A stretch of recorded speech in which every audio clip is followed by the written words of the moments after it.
नमस्कार। आज हम एक बेहद दिलचस्प और काफी समकालीन विषय की गहराइयों में उतर रहे हैं। जी। छठ पूजा का आधुनिक शहरी और वैश्विक परिवेश में जो रूपांतरण हो रहा है उस पर। बिल्कुल। ये सिर्फ एक त्योहार की कहानी नहीं है, बल्कि आस्था, परंपरा और आप कह सकते हैं बदलते समय के बीच तालमेल की कहानी है। बिल्कुल। ये विषय हमें ये समझने का मौका भी देता है कि कैसे जो गहरी जड़ों वाली सांस्कृतिक प्रथाएं हैं, हाँ, वो आज की तेज रफ्तार दुनिया में, मतलब जहाँ जगह की कमी है, भागदौड़ है, सही बात है, वहाँ कैसे अपनी जगह बना रही हैं, कैसे जिंदा है और कैसे शायद विकसित भी हो रही हैं। जी बिल्कुल। और हमारी आज की ये पूरी बातचीत ये एक विस्तृत विश्लेषण पर आधारित है, जिसका शीर्षक है छठ पूजा, शहरी अनुकूलन और वैश्विक आस्था। अच्छा।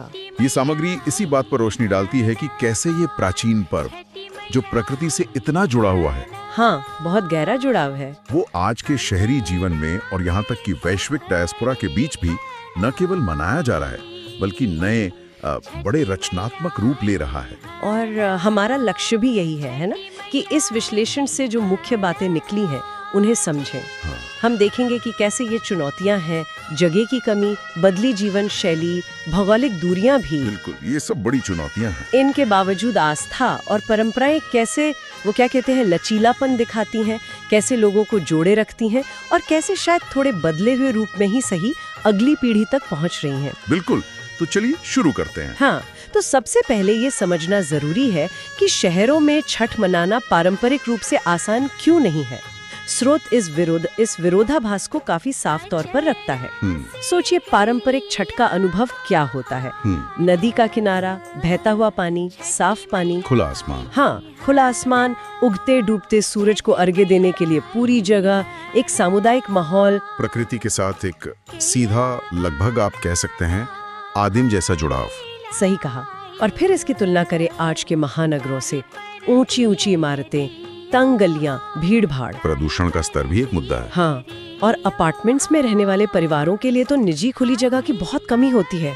वो पारंपरिक घाट वाला माहौल शहरों में कहाँ मिलेगा? ये एक बड़ी चुनौती है, इसमें कोई शक नहीं। बिल्कुल।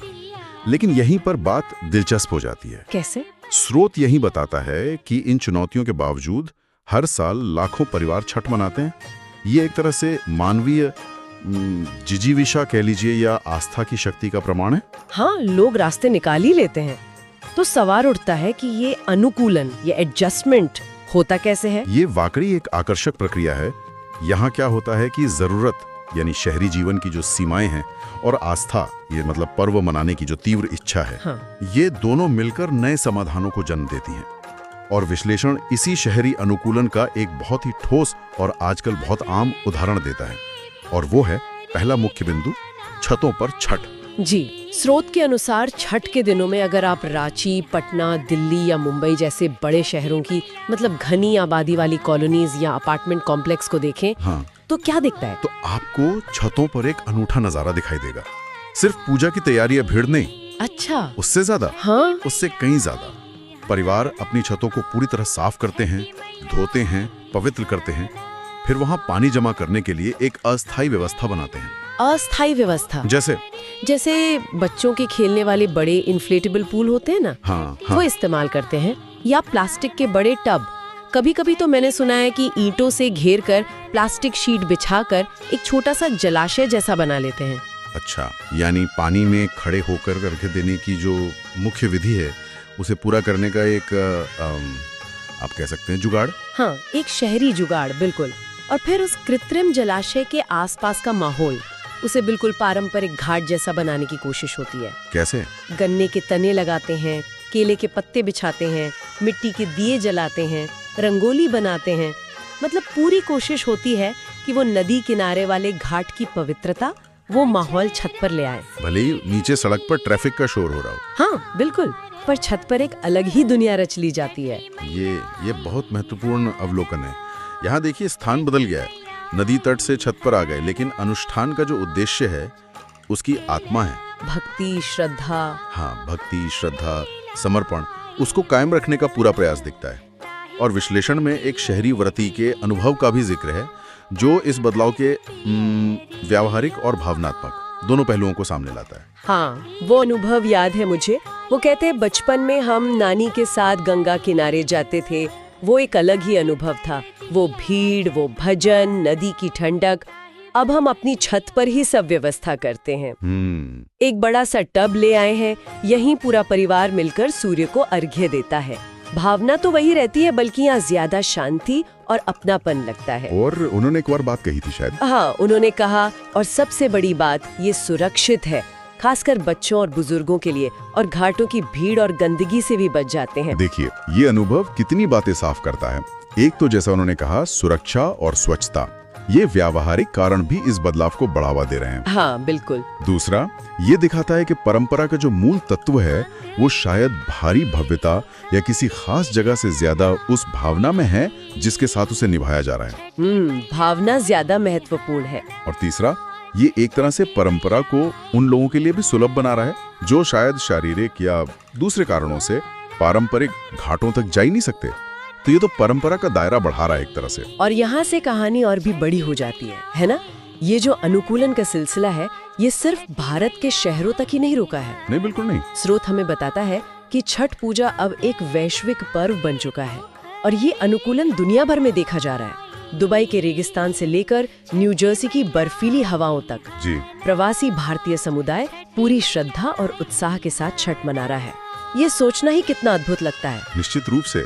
और विदेशों में भी ये अनुकूलन बड़े रचनात्मक रूप ले रहा है। विश्लेषण के अनुसार जहां प्राकृतिक जलाशय हैं, जैसे कोई झील या तालाब, हाँ, वहां स्थानीय प्रशासन की अनुमति लेकर सामुदायिक घाट जैसी व्यवस्था की जाती है। लोग मिलजुल कर सफाई करते हैं, पूजा सामग्री का प्रबंध करते हैं और एक साथ अर्घ्य देते हैं। इससे वो सामुदायिक भावना भी मजबूत होती है। और जहाँ ऐसे प्राकृतिक जलाशय नहीं है, मान लीजिए शहर के बीचों बीच हैं या ऐसी जगह है जहाँ पानी का स्रोत नहीं है, वहाँ भी समाधान खोजे जाते हैं। कई बार सामुदायिक केंद्रों में या फिर निजी घरों के बैकयार्ड में बड़े इन्फ्लेटेबल पूल्स का इस्तेमाल किया जाता है। इन्फ्लेटेबल पूल में? हाँ, सोचिए, बाहर शायद बर्फीली हवा चल रही हो, तापमान 0 के करीब हो और लोग गर्म पानी के पूल में खड़े होकर उगते सूर्य को अर्घ्य दे रहे हों। ये आस्था और दृढ़ संकल्प का प्रतीक है। इन्फ्लेटेबल पूल में छठ, ये सुनने में पहली बार थोड़ा अटपटा जरूर लग सकता है, पर ये दिखाता है कि परंपरा को निभाने की इच्छा कितनी प्रबल है। लोग माहौल और परिस्थितियों के अनुसार उसे ढालने को तैयार हैं। बिल्कुल। और ये सिर्फ विधि पूरी करने की बात नहीं है, ये अपनी जड़ों से जुड़े रहने का एक बहुत गहरा भावनात्मक माध्यम भी बन जाता है, खासकर परदेश में। हाँ, वो जुड़ाव महसूस करना। स्रोत में अमेरिका में बसे एक व्यक्ति के अनुभव का बड़ा मार्मिक वर्णन है। वे बताते हैं कि छठ के समय अमेरिका में अक्सर कड़ाके की ठंड होती है, दिन छोटे होते हैं, माहौल बिल्कुल अलग होता है अपने देश से। हाँ, जाहिर है। लेकिन जब वे छठ के पारंपरिक लोकगीत सुनते हैं, जैसे वो केलवा जे भरेला घवत से, और पानी पर तैरते दिए की वो टिमटिमाती लौ देखते हैं, तो उन्हें ऐसा लगता है जैसे वे हजारों मील दूर अपने गांव, अपने घर पहुंच गए हों। वो एक पल के लिए दूरी मिट जाती है। ये जुड़ाव महसूस करना ही अपने आप में बहुत बड़ी बात है, खासकर जब आप अपनी संस्कृति, अपनी मिट्टी से इतनी दूर हो। हाँ, और ये आस्था की उस अविश्वसनीय शक्ति को दिखाता है जो न केवल भौगोलिक दूरियों को पाटती है, बल्कि अलग अलग संस्कृतियों और महाद्वीपों में बसे लोगों को एक साझा पहचान, एक साझा अनुभव के धागे में पिरोती है।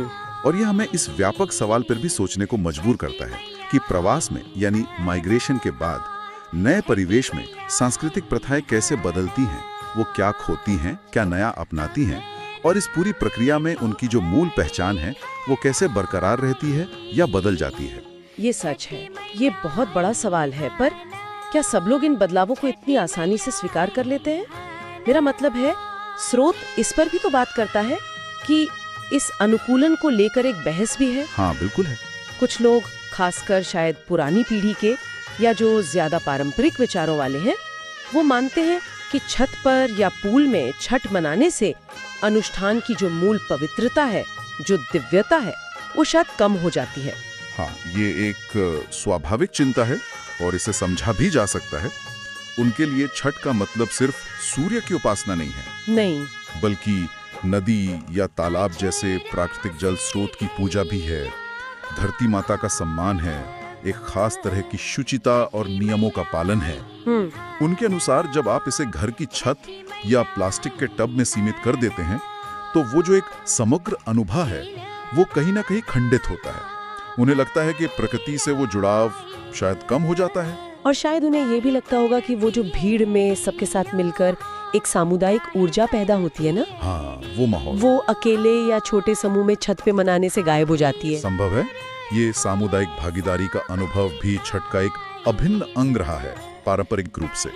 लेकिन फिर सिक्के का दूसरा पहलू भी है जिस पर विश्लेषण जोर देता है। वो क्या है? कई लोगों का, और इसमें शायद युवा पीढ़ी ज्यादा है, उनका मानना है कि अगर छठ पूजा को इन नए तरीकों से नहीं अपनाया जाता तो शायद ये धीरे धीरे कम हो जाती या हाशिए पर चली जाती, खासकर शहरी और प्रवासी युवाओं के बीच। उनका तर्क ये है कि आज की जो जीवन शैली है, खासकर महिलाओं के लिए जो व्रत रखती हैं, उनके लिए घाटों तक जाना, वहाँ की भीड़, असुविधाएं, ये सब झेलना मुश्किल होता जा रहा है। बिल्कुल, समय की कमी, सुरक्षा की चिंताएं, बहुत कुछ है।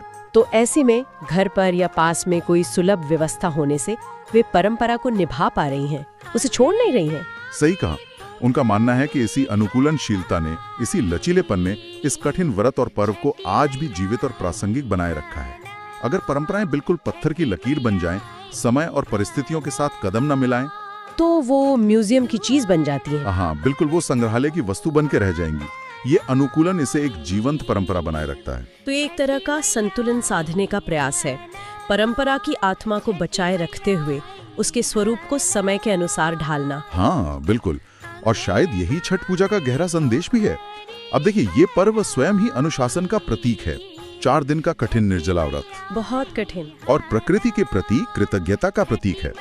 और अब इस आधुनिक संदर्भ में ये अनुशासन और लचीलेपन के बीच, पारंपरिक विधि और समकालीन प्रासंगिकता के बीच संतुलन साधने का भी प्रतीक बन गया है। विश्लेषण में एक बहुत ही खूबसूरत और मार्मिक बात कही गई है जो इस पूरी बहस को एक नई दिशा देती है। अच्छा, वो क्या है? वो ये कि शायद सूर्य देव जिन्हें हम अर्घ्य देते हैं, हाँ, वे ये नहीं देखते कि अर्घ्य कहाँ से दिया जा रहा है, किसी पवित्र नदी के तट से, अपार्टमेंट की छत से, या कैलिफोर्निया के किसी पूल से। वे संभवतः ये देखते हैं कि अर्घ्य से इतनी आस्था से, कितनी श्रद्धा से और कितने समर्पण भाव से दिया जा रहा है। अगर भावना सच्ची है तो स्थान शायद गौण हो जाता है। वाह, ये तो सचमुच बहुत गहरी बात है। ये पूरी चर्चा को विधि विधान से हटाकर व्यक्ति की निष्ठा और भावना पर ले आती है। जी।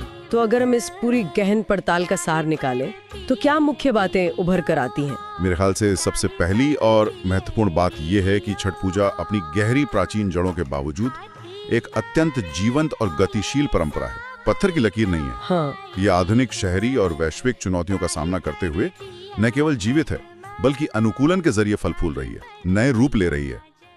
ये दिखाता है कि परंपराएं बहते पानी की तरह होती हैं, अपना रास्ता बना लेती हैं। हाँ, और हमने देखा कि कैसे भारतीय शहरों की व्यस्त छतों से लेकर 7 समुंदर पार विदेशी धरती तक लोगों ने अपनी आस्था को बनाए रखने के लिए कितने रचनात्मक और व्यवहारिक समाधान खोजे। कृत्रिम तालाब, सामुदायिक घाट, इन्फ्लेटेबल पूल। हाँ, ये सब भक्ति और श्रद्धा की शक्ति का प्रमाण है जो किसी स्थान या सीमा से बंधी नहीं है। बिल्कुल। दूसरी बात यह कि यह अनुकूलन एक बहस को भी जन्म देता है, परंपरा की तथाकथित पवित्रता बनाम समकालीन प्रासंगिकता। जी। जहां कुछ लोग मानते हैं कि इन बदलावों से मूल स्वरूप शायद थोड़ा बदलता है या खंडित होता है, वहीं कई दूसरे मानते हैं कि यही लचीलापन परंपरा को अगली पीढ़ी के लिए जीवित और सुलभ बनाए रखता है, उसे प्रासंगिक बनाए रखता है। जी। और अंततः शायद सबसे महत्वपूर्ण निष्कर्ष ये है कि किसी भी अनुष्ठान या परंपरा का असली मर्म उसकी बाहरी रूपरेखा से ज्यादा उसे निभाने वाले की भावना में, उसकी निष्ठा में, उसके समर्पण में निहित होता है। हाँ, जैसा कि विश्लेषण इशारा करता है, सच्ची आस्था किसी भी बाधा को पार कर सकती है, स्थान गौण हो जाता है। बिल्कुल। ये पूरी कहानी सिर्फ छठ पूजा की नहीं है, बल्कि एक व्यापक स्तर पर देखें तो संस्कृति, आस्था और मानवीय अनुकूलन क्षमता की कहानी है। तो यहाँ एक विचार है जो हमारे श्रोता अपने साथ ले जा सकते हैं, जिस पर शायद वो सोच सकते हैं। छठ पूजा का यह अनुभव हमें सोचने पर मजबूर करता है। क्या हमारी अन्य पारंपरिक रीतियां और रिवाज भी इसी तरह आधुनिक दुनिया की चुनौतियों और अवसरों के साथ तालमेल बिठा रहे हैं? क्या हम अपने आसपास ऐसी ही रचनात्मक अनुकूलन की प्रक्रियाएं देख रहे हैं? और इससे जुड़ा एक और गहरा सवाल मन में आता है, क्या इस तरह का अनुकूलन ये बदलाव परंपरा को समय के साथ कमजोर करता है, उसे कह सकते हैं पतला कर देता है। या फिर